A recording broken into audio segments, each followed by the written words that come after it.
Hello friends, moms വേൾഡിലേക്ക് എല്ലാവർക്കും സ്വാഗതം. എല്ലാവർക്കും നല്ലൊരു ദിവസം ആശംസിക്കുന്നു.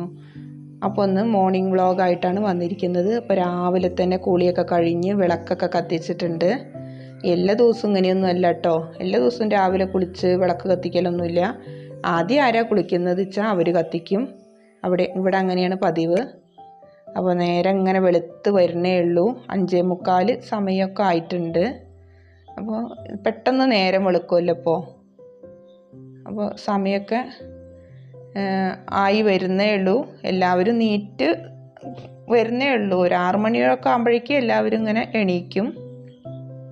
ഇപ്പോൾ രാവിലെ ഇന്നിപ്പോൾ ദോശയാണ്. അപ്പോൾ ഞങ്ങളിന്ന് അമ്പലത്തിലൊന്ന് പോകാമെന്ന് കരുതുന്നുണ്ട്. ഒരു വിശേഷപ്പെട്ട ഒരു അമ്പലമാണ് നീർപുത്തൂർ അമ്പലം. ആ ക്ഷേത്രത്തിൻ്റെ പേര് അതാണ്, നീർപുത്തൂർ എന്ന്. പിന്നെ അനലല്ലൂരാണ് അതിൻ്റെ സ്ഥലം. അപ്പോൾ വെള്ളത്താൽ ചുറ്റപ്പെട്ട് കിടക്കുന്ന ഒരു മഹാദേവ ക്ഷേത്രമാണത്. അപ്പോൾ നല്ല രസമാണ് ഈ മഴക്കാലത്തൊക്കെ കാണാൻ. നല്ലൊരു രസമുള്ളൊരു അമ്പലമാണ്. അപ്പോൾ രാവിലെ ഇന്നിപ്പോൾ അവിടെ പോയി തൊഴുകാമെന്ന് കരുതി രാവിലെ കുളിയൊക്കെ കഴിഞ്ഞ് ഒക്കെ ഒന്ന് പുറപ്പെട്ട് ഇറങ്ങിയതാണ് എല്ലാവരും. അപ്പോൾ എവിടേക്കെങ്കിലും പോകണമെന്നുണ്ടെങ്കിൽ നമ്മൾ എന്തൊക്കെ ഒരുക്കണം അല്ലേ? വീട്ടിലൊരുവിധമൊക്കെ ഒരുക്കിയിട്ട് വേണം നമുക്ക് പുറത്തേക്ക് ഇറങ്ങണമെങ്കിൽ. അപ്പോൾ അമ്പലത്തിൽ പോവുകയാണെങ്കിൽ കുറച്ചും കൂടി സ്പീഡിൽ ചെയ്യേണ്ടി വരും. രാവിലെ തന്നെ അടയ്ക്കുമല്ലോ അമ്പലമൊക്കെ. 9:30 ആകുമ്പോഴേക്ക് അടയ്ക്കണ ഒരു അമ്പലമാണത്. ഇവിടുന്ന് കുറച്ച് ദൂരമുണ്ട്. മഞ്ചേരിയിൽ നിന്ന് ഒരു 2 കിലോമീറ്റർ ഉണ്ടാവുമായിരിക്കും അങ്ങോട്ട്.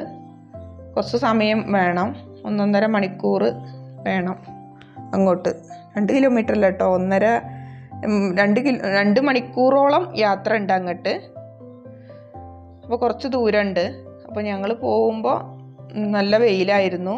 ഇപ്പം മഴയൊന്നുമില്ല, സമാധാനമായിട്ട് തന്നെയാണ് പോണത്. മഴ ഉണ്ടാവില്ല എന്നുള്ളൊരു പ്രതീക്ഷയോട് കൂടി ഇങ്ങനെ പോവുകയാണ്. ഇപ്പോൾ വെയിലാണ്, ഇനിയിപ്പോൾ പെയ്യുമോയെന്ന് അറിയില്ല. അപ്പോൾ അങ്ങനെ യാത്ര തുടങ്ങി. അപ്പോൾ ഒരു ട്രെയിന് പോകുന്നുണ്ടായിരുന്നു. അപ്പോൾ അവിടെ കുറച്ച് നേരം സമയം പോയി. അങ്ങനെ ഓരോ ബ്ലോക്കും ഇതും വരുമ്പോൾ കുറേ സമയമൊക്കെ നമുക്ക് അങ്ങനെ പോയി കിട്ടും. പിന്നെ ഒരു കാടിൻ്റെ ഉള്ളിൽ കൂടെയാണ് കേട്ടോ ഇതിൻ്റെ യാത്ര. നിറയെ റബ്ബർ എസ്റ്റേറ്റ് ആണ്. കുറേ യാത്ര ചെയ്യാനുണ്ട് അതിൽ കൂടെ തന്നെ. നല്ലൊരു ആംബിയൻസാണ് അവിടെ കാണാനൊക്കെ. പിന്നെ ഇപ്പോൾ ഒരു തോടുണ്ട്. അങ്ങനെ ഓരോ കാഴ്ചകൾ കാണാൻ നല്ല രസമാണ്. നീർപുത്തൂർ ശിവക്ഷേത്രമാണ്.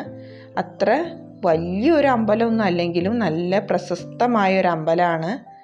അപ്പോൾ ഇതിനെക്കുറിച്ചൊക്കെ യൂട്യൂബേഴ്സ് കുറേ വ്ളോഗൊക്കെ എടുത്തിട്ടുണ്ടെന്ന് തോന്നുന്നുണ്ട്.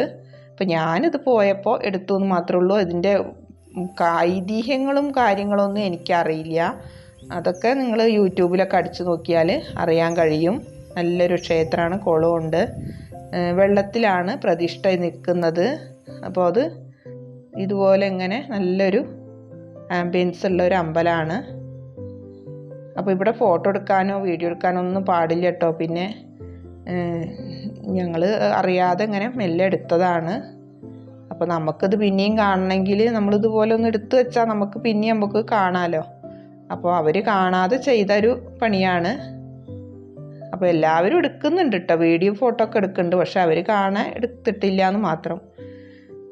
അപ്പോൾ പിന്നെ ഇങ്ങനെ അമ്പലത്തിലൊക്കെ തൊഴുതു. അപ്പോൾ അത് കഴിഞ്ഞ് ഞങ്ങൾ കുളക്കടവിലൊക്കെ കുറച്ച് നേരമൊക്കെ ഇരുന്ന്. നല്ല രസമാണ് കേട്ടോ, വെള്ളം ഇങ്ങനെ ഒഴുകി വരുന്നത്. പിന്നെ അവിടെയൊക്കെ ഒരു സൈലൻ്റ് ആയിട്ടുള്ള ഒരു സ്ഥലമാണ്. കുറച്ച് സമയമൊക്കെ വെറുതെ ഇങ്ങനെ ഇരിക്കാനൊക്കെ നല്ലൊരു സ്ഥലമാണ്. ഒരു ബഹളമോ ഒന്നുമില്ല. ബഹളമൊന്നുമില്ലാത്തൊരു നല്ലൊരു നാട്ടിൻപുറം ഏരിയ ആണ് ഇവിടെ ഉള്ളത്. അപ്പോൾ അതൊക്കെ കഴിഞ്ഞ് ഞങ്ങൾ തിരിച്ചു പോവുകയാണ്.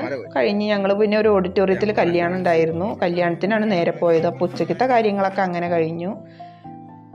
പിന്നെ രാത്രിയായപ്പോഴാണ് പിന്നെ ഞങ്ങൾ ബിരിയാണിയൊക്കെ വാങ്ങിക്കൊണ്ടുവന്നു. ബിരിയാണിയൊക്കെ കഴിച്ചു.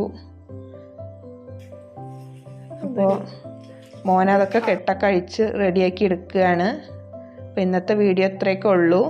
നല്ലൊരു വീഡിയോ ആയിട്ട് വീണ്ടും കാണാം.